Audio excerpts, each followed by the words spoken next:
The Toyota LandCruiser has always been an off-road warrior. But hey, most of us spend most of our time on bitumen, something the blinged up new 300 series Toyota LandCruiser Sahara ZX recognises. But is it an on-road warrior? Let's find out.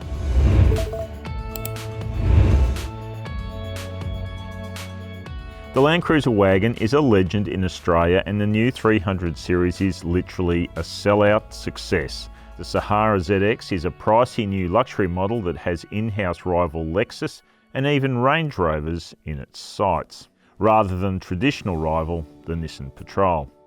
This big, bluff overall shape is familiar, but the Sahara ZX sacrifices approach angle with this big front bumper. There are bulkier side steps and 20-inch alloy wheels with the lowest profile rubber fitted to any cruiser. One of the key features of the 300 series is this new 3.3 litre twin turbocharged diesel V6 engine. It replaces the much loved V8 in the 200 series, but power and torque are both up and claimed fuel consumption is down. This is a hot V design, which means the turbo sits between the cylinders with shorter plumbing to reduce turbo lag. The Sahara ZX also joins the other 300 in having a 10-speed automatic transmission. Overkill? Maybe, but the point is to keep the engine in the sweet spot at all times for response and economy. The auto works with a permanent all-wheel drive system that includes low range for serious off-road work.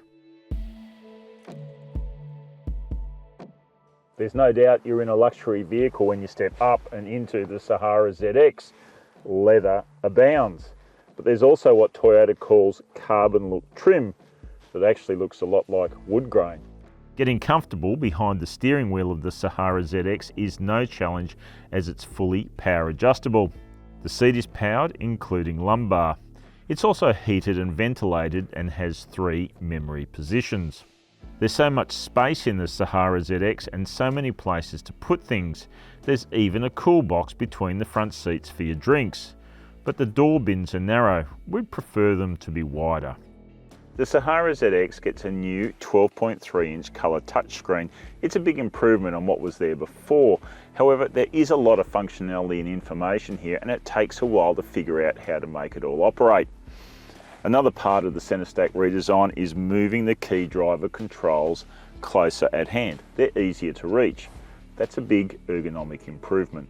Thankfully, both Apple CarPlay and Android Auto are standard fit, and those are going to be the choices a lot of people plug into rather than try and master Toyota's phone and navigation system. The Sahara ZX sticks with an analog cluster rather than going digital, which seems a bit 20th century at this money. However, there is a big digital display between the two dials, which includes a large and clearly legible speedo.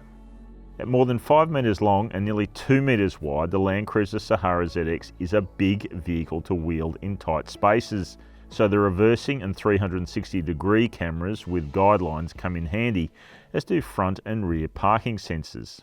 The Sahara ZX comes with the expected driver assist systems, including one of the most intrusive lane keep assist systems I've ever encountered. Thankfully, it can be easily turned off. To be honest, considering how big and long the LandCruiser Sahara ZX is, I'm surprised the second row seating is not more spacious. Hey, part of it is this video and its mount, which really get in your face, but there's also the seat base. It doesn't slide, which means you just can't create more space for yourself. Of course, the upside of those screens is they are part of a pretty comprehensive package of features to look after rear seat passengers. Check out the aircon, the seat heating and ventilation, and the USB points.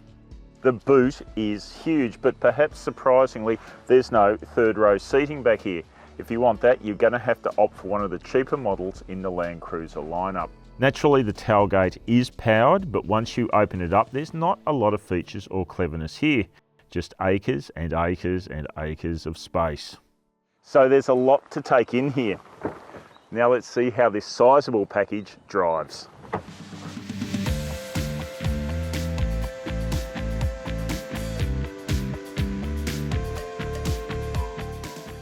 By the time you get the Sahara ZX out on the road, it's a $150,000 proposition. So just as well, you feel like king of the road sitting all the way up here. Apart from a less impressive note, the engine lacks nothing for the drop in cylinders and capacity. It's strong right through the range and well matched with the almost entirely surreptitious 10-speed. It's in the ride and handling where the Sahara ZX gets really interesting. Fitted with driver-tunable adaptive suspension, it displays multiple character traits. In comfort, it's blousy, roly-poly and pretty adjacent in its steering. Sort of normal cruiser then. But dial it up to normal or sports and the Sahara ZX tightens up and starts paying attention in a way no cruiser has before. Hey, this is not a light, nimble sports car. It's a 2.6 tonne high riding wagon, but it is nicely dialed in for what it is on these winding bitumen roads. It's more enjoyable to drive here than it is in congested, built-up city areas and especially car parks. On gravel, it feels right at home as well. There's a solid certainty to the way it behaves. No, we didn't seriously off-road the Sahara ZX. It's just not its primary role. Nor did we tow. So all that helped fuel economy, which across a couple of weeks of varied driving came out at 10.4 litres per 100 kilometres on average. That's not bad really. If you want to try some of the wilder off-road stuff, then the LandCruiser Sahara ZX can have a crack. It comes with MTS or multi-terrain select, which allows the driver to choose from various different off-road modes, including gravel and snow. And then there's towing capacity.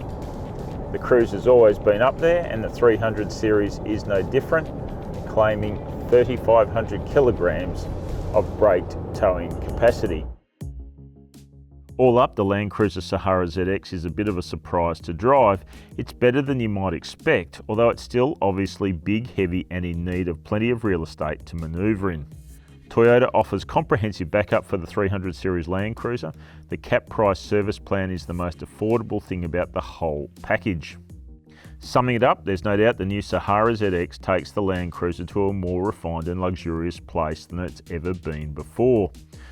That's come at the cost of some off-road ability, but the compensation is a better on-road drive. And on-road, be it bitumen or gravel, is where the Sahara ZX really does its best work. It's just an ugly thought to take a $150,000 luxury vehicle like this bush bashing. Hey, there are plenty of other Toyotas for that job, and most of them are cheaper as well.